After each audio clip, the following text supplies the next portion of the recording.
Assalamualaikum warahmatullahi wabarakatuh. Alhamdulillahirabbil alamin, wassalatu wassalamu ala Rasulillah ma ba'du. Insyaallah di video ketiga kali ini ada beberapa faedah yang akan ana berikan dari mata kuliah metode tarjih yang diampu oleh Al-Ustaz Muhammad Arifin Badri.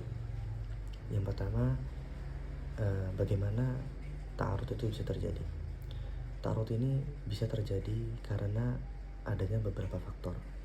Yang pertama, ada perbedaan ruang lingkup dalil.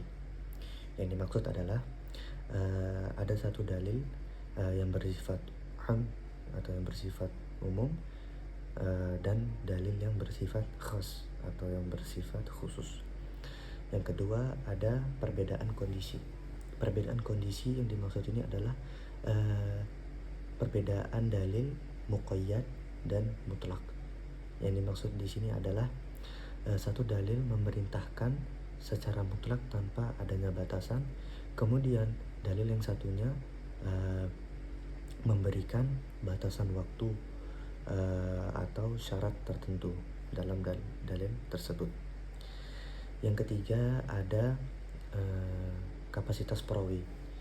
Yang dimaksud kapasitas perawi ini adalah di dalam konteks hadis itu biasanya ada perbedaan yang terjadi karena adanya perbedaan daya ingat dari perawi dalam mendengar sabda Nabi Shallallahu Alaihi Wasallam.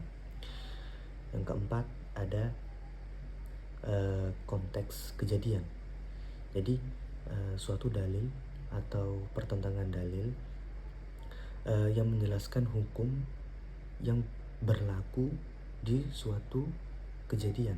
Contohnya, ada satu dalil yang berlaku dalam kondisi peperangan dan ada satu dalil lagi yang berlaku dalam kondisi damai. Kemudian ada macam-macam ta'arud. Ta'arud ada beberapa bagian yang terbagi. Yang pertama, ada Al-Quran dengan Al-Quran. Al-Quran dengan Al-Quran ini yang dimaksud adalah pertentangan satu ayat Al-Quran dengan ayat yang lainnya. Contohnya ada dalam kasus masa iddah wanita yang ditinggal mati suaminya. Di dalam surat Al-Baqarah dijelaskan dua macam hukum. Yang pertama, ada yang menyebutkan 1 tahun. Yang kedua, ada yang menyebutkan 4 bulan 10 hari. Yang kedua, macam yang kedua ada sunnah dengan sunnah. Sunnah dengan sunnah ini terjadi antara satu hadis dengan hadis yang lainnya secara sanad.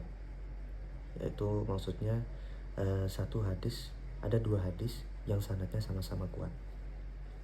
Kemudian yang ketiga, ada Al-Quran dengan sunnah. Al-Quran dengan sunnah ini kondisi di mana Al-Quran menunjukkan suatu hukum, kemudian hadis menunjukkan hal berbeda secara zahirnya saja.